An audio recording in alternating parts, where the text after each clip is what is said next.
Welcome back to the deep dive. Today, we're going way back, like ancient India, way back to the late Vedic period. Roughly 1,000 to 500 BCE. Yeah, it's really fascinating. This era it's like the foundation for so many big ideas in Indian thought. Yeah, I know. And you've given us some really incredible sources to work with. So I guess our mission today is, We're talking about what comes later, and it's a time of tremendous change. I mean, imagine, Vedic society. They were primarily focused on rituals and sacrifices. yeah. But then things started to shift. You had this rise of urbanization, new kingdoms popping up, a growing merchant class. Okay. So like any time of upheaval, things start to get shaken up a bit. People Don't- start asking like Yeah. the big questions. Yeah, Yeah. exactly. The old ways of thinking and doing things, they just didn't seem to fit anymore. And what I think is really interesting is how this period saw a change in how people thought about Dharma. Mm. It became less about just following rituals blindly and more about something deeper.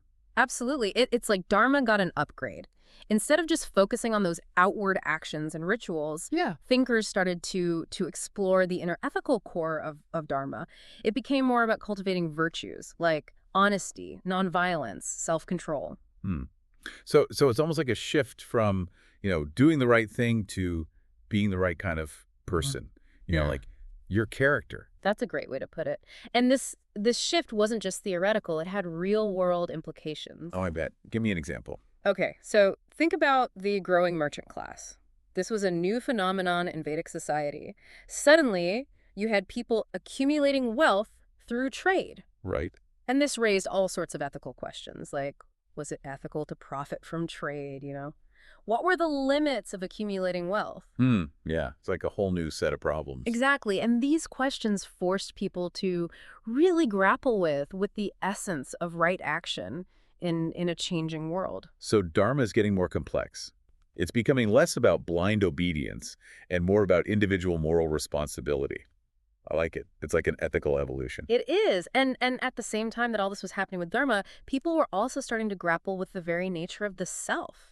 The Atman. Oh, yeah, the Atman. This is where things start to get really, really mind-bending, right? Oh, absolutely. The late Vedic period saw some truly groundbreaking ideas about the self emerge. Well, thinkers began to question, is the self the Atman? Is it separate from the body? Or is it something more universal? Something that connects all beings. Oh, wow. It's like they were wrestling with the same questions that we still find so fascinating today. Who are we really? What happens after we die?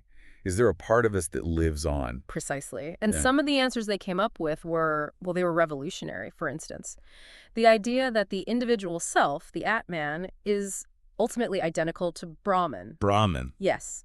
The ultimate reality or the cosmic principle. Well, okay, hold on. So they're saying that deep down we're all connected to this universal essence. That's a big idea. It is, and it's an idea that would have a profound impact on later Indian philosophy and spirituality, especially in the Upanishads. Yeah, I can see that. It challenges us to look beyond our individual identities and to see ourselves as part of something much, much larger. Okay, so we've got evolving ideas about Dharma, this deep dive into the nature of the self. What else were these late Vedic thinkers pondering? Aside from all that. Well, they were also thinking about the entire universe and how it works. You see, alongside these debates about Dharma and the self, there was also this growing interest in understanding the cosmic order. People were moving away from just performing rituals to please the gods, and they were trying to grasp the underlying principles that governed reality. So they wanted to understand the why behind the what. Exactly. It wasn't just about what rituals do we do. It was about what's the force behind it all. Makes sense. And so they started asking questions like, what is the nature of reality? Yeah. What is the role of the divine? What are the laws that govern the universe? Oh, wow. It's like they were trying to, crack the cosmic code. It is. It really is like that. And it's amazing how all these big questions were swirling around at the same time. So was there any, connection between how they viewed the self, Dharma, and this cosmic order? Or were these, totally separate lines of inquiry? No, that's what's so fascinating about this period. All these ideas were interconnected. Oh, interesting. For instance, some thinkers started to see Dharma as an expression of the cosmic order. They argued that living ethically. It wasn't just about being a good person, but it was about aligning yourself with the fundamental laws of the universe. Mm. So it's like, it's not just about being good for the sake of being good. It's because it's somehow woven into the very fabric of reality. Yes, exactly. That's powerful. I can really see how this period was like setting the stage for those even more radical ideas we find in the Upanishads. It was the late Vedic period was like this philosophical pressure cooker where all these ideas were simmering and evolving, just getting ready to burst onto the scene. This is already blowing my mind. Yeah. Okay, so we've got this incredible intellectual ferment happening. But what do these ideas actually look like in practice? Like, how did they change how people live their lives? Did they have any real-world impact? That's a great question. And to understand that, we need to take a closer look at some of the key texts from this era. Let's start with the Brahmanas and the Aranyakas. Okay, so we're going even deeper into the late Vedic world. I'm ready to dive into those texts and see how these abstract ideas actually played out. Well, what's fascinating about the Brahmanas is that they give us a glimpse into this evolving role of rituals. Wait, rituals? I thought we were moving away from the ritualistic focus of the earlier Vedic period. We are, but it's not a clean break. The Brahmanas, they don't completely abandon rituals. Instead, they start to interpret them differently. Okay, so it's not just about going through the motions anymore. No. They become less about pleasing the gods and more about exploring their deeper symbolic meaning. So it's like the rituals themselves become a kind of philosophical exploration. Exactly. They become a way to contemplate the nature of the cosmos, the role of the divine, even the relationship between the human and the divine. That's a pretty big shift. So Yeah. instead of just like mechanically going through the motions, these rituals become more about like reflection and inner transformation. Precisely.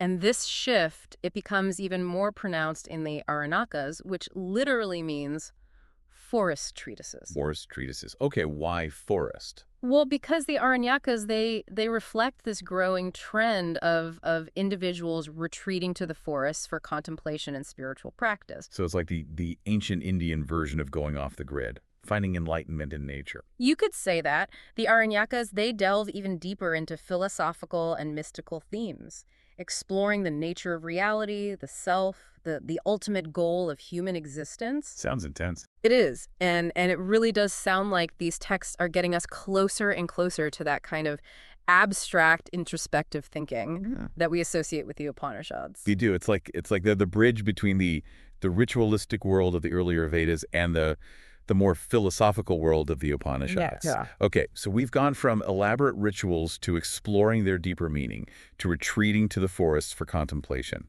It sounds like the late Vedic period was a time of like intense spiritual searching. But did this have any impact on how society as a whole functioned? Like, did it change things on a larger scale? It did. It really did. These shifts in thought, they weren't just happening in isolation. They had a ripple effect on social and political structures, too. So how did this philosophical ferment, how did it change the landscape of ancient India? Well, for starters, it contributed to the emergence of new forms of social organization. All right, I'm ready for that deep dive. Let's get into it. It's interesting thinking back to like that shift we were talking about from those outward rituals to that inward transformation. Yeah. Well, that shift had this huge impact on how society itself was structured. We start to see the rise of, what are known as shramanas. Okay, I'm not familiar with that. What were they exactly? Yeah. Like some kind of social group, some kind of... Yeah. Think of them as seekers, wanderers, people who renounced worldly attachments to really focus on spiritual liberation. And they challenged those traditional hierarchies that were based on, Oh, the caste system. Yes, Yeah. based on birth and ritual purity and all that. So were they kind of like the counterculture movement of ancient India? Like question the establishment, forging their own path? Like is that a fair comparison? That's a great analogy. Yeah. The Shramanas, they came from all walks of life. You had priests, you had warriors, even merchants.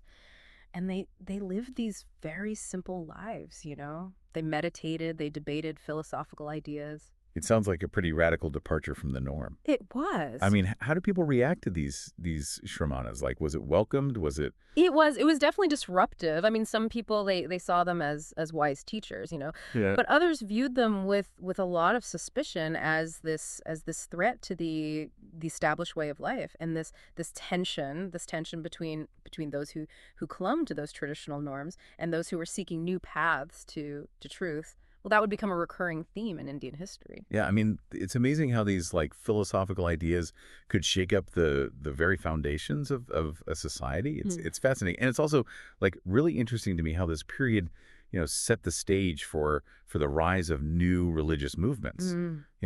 Like Buddhism and Jainism. Right, right. And the Shramanas were really instrumental in paving the way for these new faiths. I mean, you think about it, the Buddha himself, he was a Shramana before he attained enlightenment. Oh, right, right. He rejected the rigid caste system, and he emphasized, personal experience and ethical conduct as the path to liberation. So we're seeing this direct link between that intellectual ferment of the late Vedic period and then those spiritual revolutions that followed. Exactly. Yeah. And Jainism too, with its emphasis on nonviolence and self-discipline, that also emerged from from the Shramana tradition. Both Buddhism and Jainism, they challenged the authority of the Vedas, and they offered these alternative paths to spiritual fulfillment. Wow. So the late Vedic period was like a philosophical big bang, So many ideas just exploding outwards, reshaping the spiritual and the social landscape. It's incredible.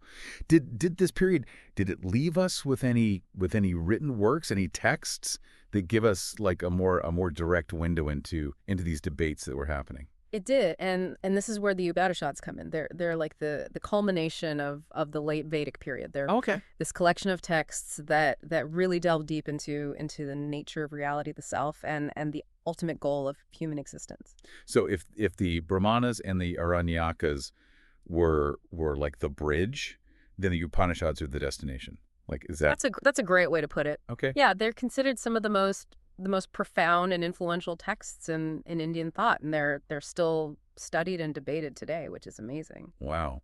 I can only imagine, the kinds of mind-blowing ideas they must contain. Can you give us like a little taste of what we might find if we crack open the Upanishads?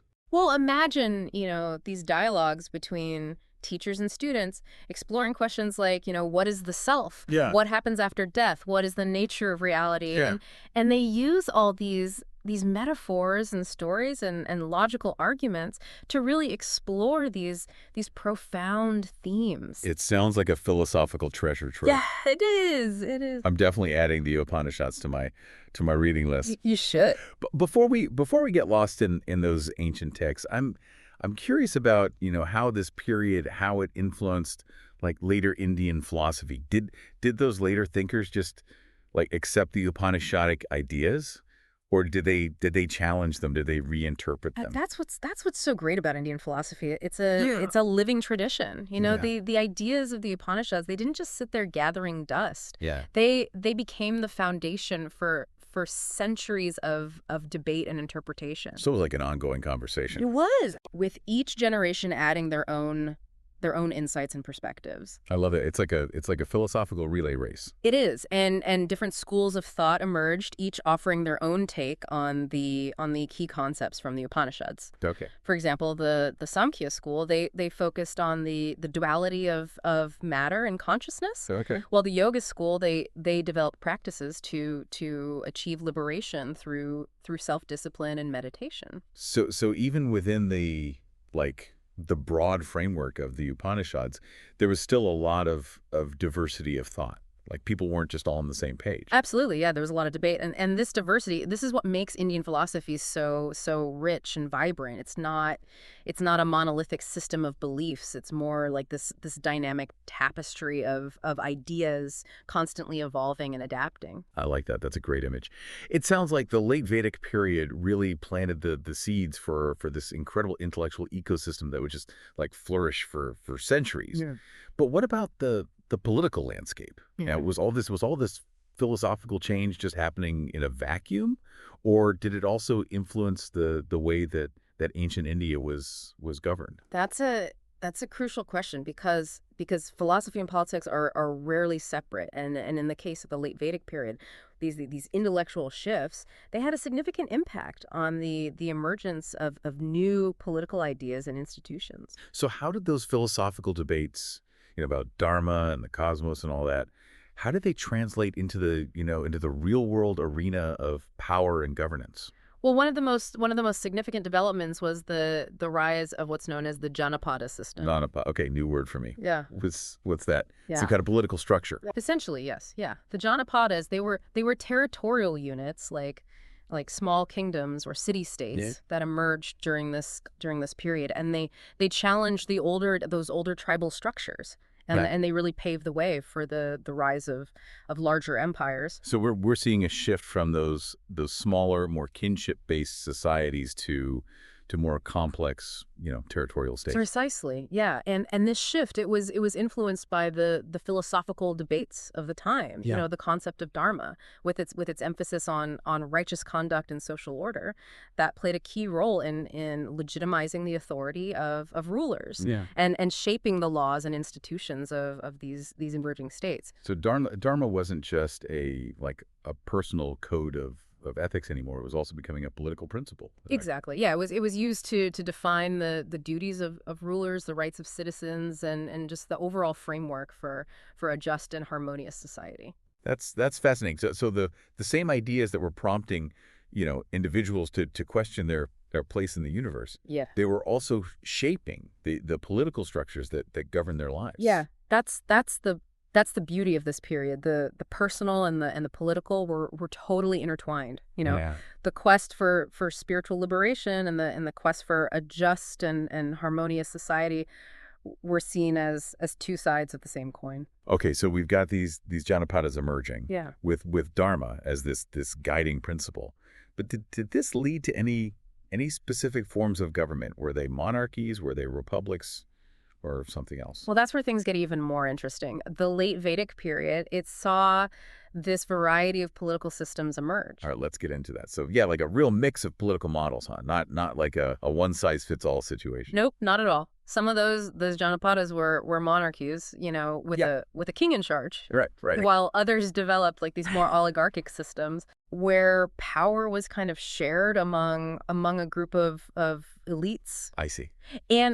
And get this, there were even some that resembled, early republics. Republics, wow. Okay, hold on. Republics in ancient India, that's not something you hear about every day. I know. It's pretty amazing. What were those like? Give me the details. Well, they were really fascinating experiments in self-governance. Okay. For example, you had the Vajjian Confederacy. Vedic Confederacy. Yeah. They were located in what's now Bihar in India. Okay. And they had this system where leaders were chosen through this whole process of debate and consensus building. Mhm. They even had like a kind of constitution, a set of rules and principles that guided their decision making.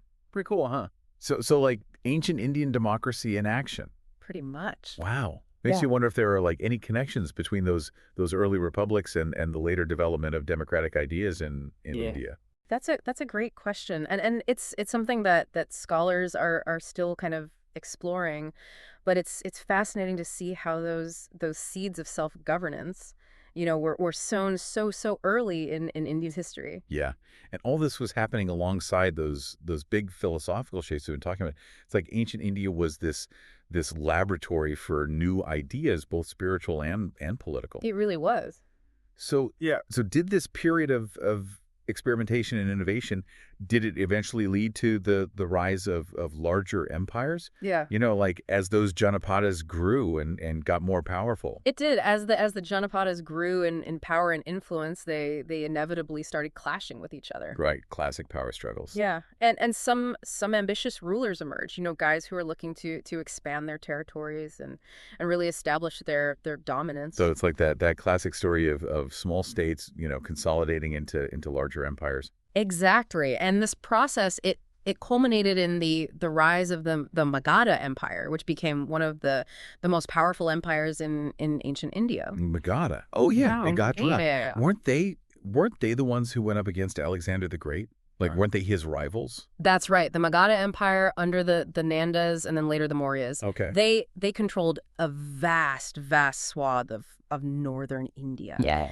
They had this really sophisticated administrative system, Yeah. a powerful army, and just a flourishing economy. Yeah. They were a force to be reckoned with. So they weren't messing around. They were the real deal. Oh yeah, and their rise to power, it really marked this turning point in Indian history. Okay. It set the stage for the emergence of a unified Indian subcontinent under the Mauryan Emperor Ashoka, Ashoka, yeah. who famously embraced Buddhism and really promoted peace and nonviolence throughout his realm. Wow. What a journey. We've gone from those early philosophical stirrings of the late Vedic period all the way to the rise and fall of empires. It's incredible to think how those early debates about dharma and the self and the cosmos, how they had such a huge impact on the course of Indian history. It really is. It's a reminder that ideas have power. They can shape not just individual lives, but entire civilizations. I think that's a perfect note to end on. Thanks for taking us on this deep dive into the late Vedic period. It's been truly eye-opening. My pleasure. It's always fascinating to revisit this period and see how it continues to resonate with us even today. It does. It really does. And for our listeners, if you're feeling inspired to learn more, Yeah. why not dive into the Upanishads yourselves? Yeah. You might be surprised by how relevant those ancient texts still feel, even thousands of years later. Until next time, keep exploring.